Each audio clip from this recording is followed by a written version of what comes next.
conquête de la souveraineté passe avant tout par l'exploitation des ressources nationales au profit de nos populations.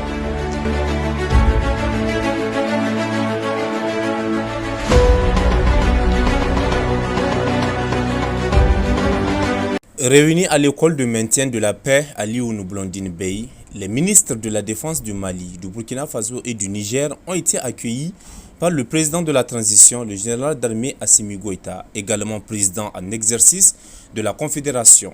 L'enjeu, traduire en action concrète la vision stratégique des chefs d'État pour sécuriser l'espace sahélien et protéger les populations. Bilan de la vision stratégique, défense et sécurité fixée par les chefs d'État, validation des documents stratégiques élaborés le 18-19 juin par les experts, examen du concept opérationnel commun et des retours d'expérience des opérations conjointes passées.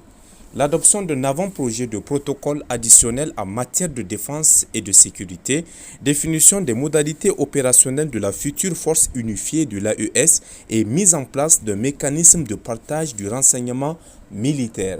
Intervention du Mali, le général de corps d'armée Sadiou Kamara a insisté sur l'urgence de passer des palabres aux actes, évaluer méthodiquement les opérations conjointes aériennes et terrestres, tirer les enseignements pour optimiser le CONOPS et placer les populations au cœur de la planification sécuritaire.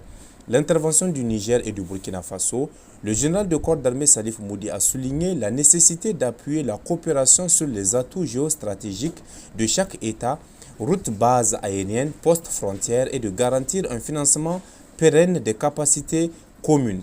Le général de brigade Célestin Simporé du Burkina Faso a salué le travail des experts militaires et demandé l'harmonisation des doctrines tactiques pour assurer une réaction coordonnée face aux menaces asymétriques.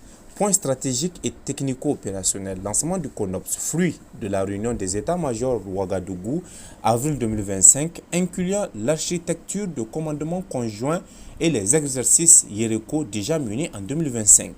Proposition d'une force d'élite sahélienne capable de déployer rapidement une réponse intégrée en mutualisant aérien, terrestre et renseignement électronique.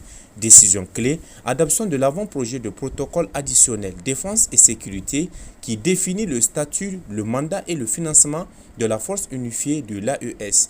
Validation des modalités opérationnel, état-major intégré, règles d'engagement communes, procédures logistiques unifiées, institution d'un canal sécurisé de partage du renseignement militaire pour anticiper et neutraliser les foyers terroristes cross-border.